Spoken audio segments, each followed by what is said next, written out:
আসসালামু আলাইকুম, সবাই কেমন আছেন? আজকে আমি আপনাদেরকে শীতের পিঠা তৈরি করে দেখাবো। নারকেলের পুলি পিঠা। আমি আগে থেকে একটা নারকেল এখানে কুড়িয়ে নিয়েছি। এখন আমি নারকেলের পুর তৈরি করব।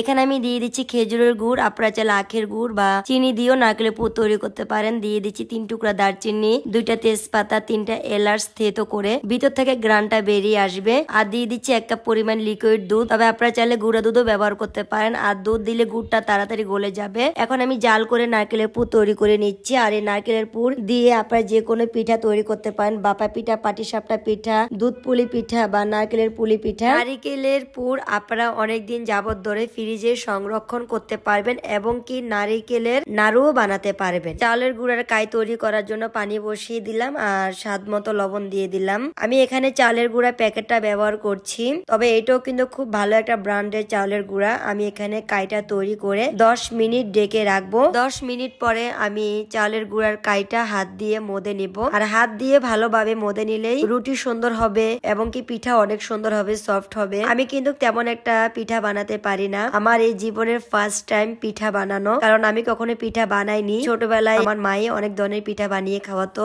আর আমি তো কখনো পিঠা বানানো শিখিনি, কারণ ছোট থেকে আমি শহরের বাড়িতে বড় হয়েছি। পিঠা বানাতে পারি না, কারণ সবসময় আমার মায়ে বানিয়ে খাওয়াতো। আর এখন তো আমার মা নেই, তাই আমাকে কে খাওয়াবে? তাই আমি যতটুকু পারছি নিজের সাধ্য অনুযায়ী আমি আপনাদের সাথে শেয়ার করছি। আর গ্রাম অঞ্চলে থাকলে পিঠা বানানো শিখে যায় মানুষ, কারণ সেখানে চাচিরা, মামিরা, ফুপিরা, খালারা পিঠা বানায়, দেখতে দেখতে শিখা হয়ে যায়। আমি প্রথমে একটা রুটির শেপ তৈরি করে তারপর গ্লাসের সাহায্যে এভাবে গোল গোল করে কেটে নিচ্ছি। তবে এখানে গ্লাসের মুখটা ছোট, তাই আমি একটু বড় করে পিঠা তৈরি করে নিচ্ছি। আমি গ্লাসে না করে আমি এভাবে তৈরি করে নিচ্ছি, কারণ আমি কোনো পিঠার কোনো ডাইস ব্যবহার করছি না। আর আমার হাতের কাছে কোনো ডিজাইনের ডাইস নেই, এজন্য আমি আমার নিজের পছন্দ অনুযায়ী পিঠা তৈরি করে নিচ্ছি। জানি না কতটা আপনাদের কাছে ভালো লাগবে, তবে আমি আমার নিজের সাধ্য অনুযায়ী আমি চেষ্টা করছি। তবে আপনারা অবশ্যই জানাবেন আমার পিঠা বানানোর ডিজাইনটা কেমন হলো। আমি প্রথমে একটা গোল শেপ করে এভাবে ছুরি দিয়ে কেটে নিয়ে নারকেলের পুর দিয়ে তারপরে এখন আমি কাঁটা চামচ দিয়ে এভাবে হালকা করে একটু ডিজাইন তৈরি করে নিচ্ছি, কারণ আমি তো পিঠা বানাতে পারি না। আমি আগেই আপনাদেরকে বলে নিলাম,